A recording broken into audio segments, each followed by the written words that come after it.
sigambangako kwegeza mu ngatto za president w'ekibiina kyange ekya NUP. Nagamba nti ebisanja bye bibiri nga biweddeko ku bwa president nga bwe biri mu constitution gye twakola. Ekifo ekyo nkyeyagaliza, nkisobola era nja kukisaba.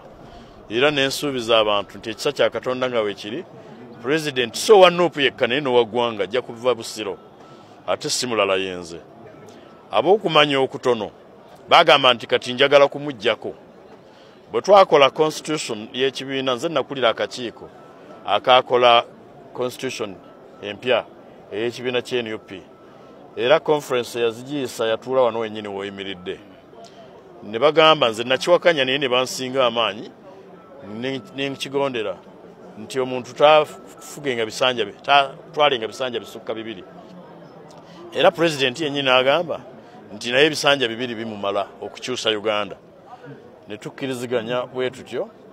N'olwekyo ebisanja bye bitandika 226. Ab'okumanya okutono tebamanya kuba constitution empya tennaba gazetted by the way. Bakyatulemeseza okugigazetinga mu kooti. Kati biba bitandika 226 paka 236. N'ababi ab'okumanya okutono mu bufunza abatabitegeera nga bampalalira babuuza nti gwengaani okumanya kwabwe kwakogga. Kubanga omuntu ng'osomye constitution y'ekibiina kya NUP egamba nti buli member alina eddembe kukuvuganya. Ate nze mbagambye nti sigenda na kuvuganya naye, weewaawo nakyo tekimenya mateeka.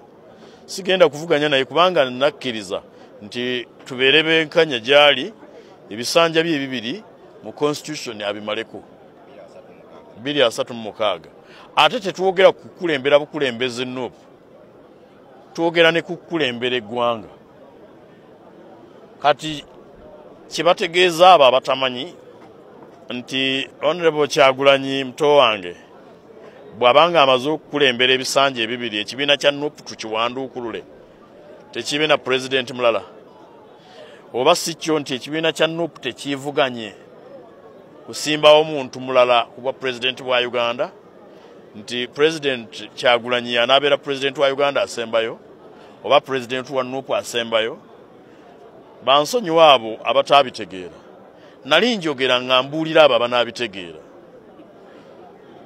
Abatabitegeera nabo nja kufuna session yaabwe. Ako nako kabonero nti ndi Nyamansava.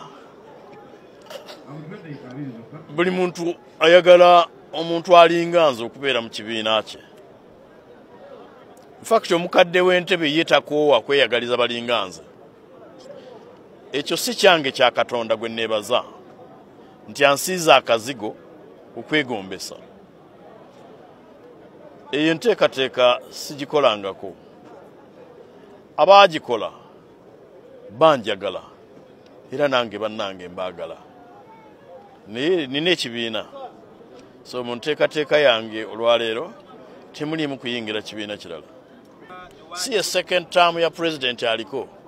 Mu constitution gye twogerako tannatandika. Wabula ng'emaze okulangirirwa mu kyapa kya gavumenti lwajja okutandika. Ekyokubiri saasobola kubeeramu.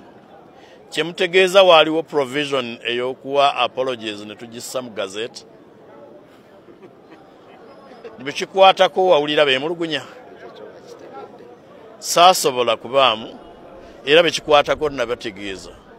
Bamanyi lwaki saalimu. Kitusobozese okwetegereza oba abantu ddala basaanidde. Ekyokubiri kubanga babeerawo abantu bangi abalaga obwetaavu bwabwe okuvuganyiza ku kaadi y'ekibiina. Eno enteekateeka y'okusunsula. So nzikomezaawo ekibiina kimpime ne bannanga banaaba bataddeyo abatatya.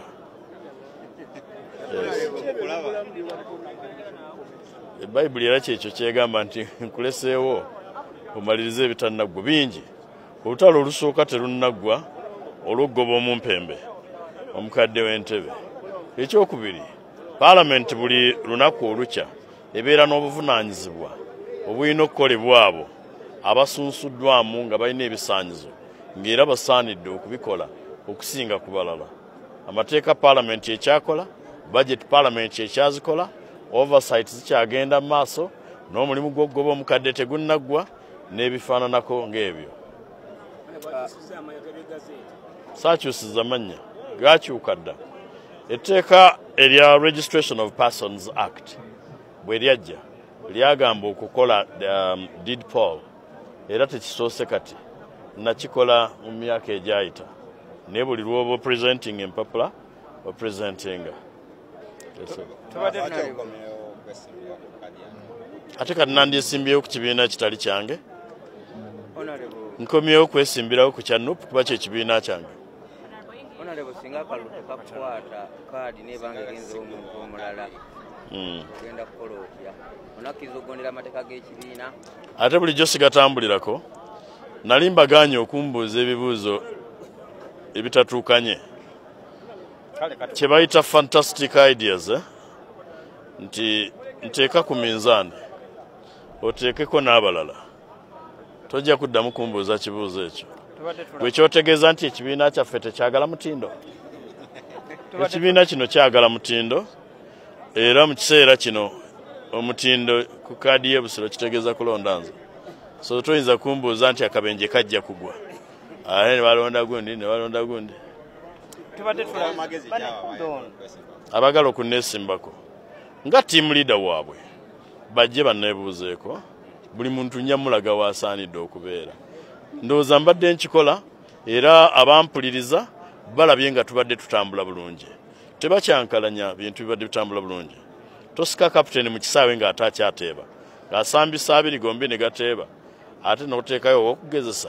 Kino ekiseera kye tulimu si kyakugezesezaako ng'eggwanga, ng'ogyeko ng'ekibiina ng'eggwanga.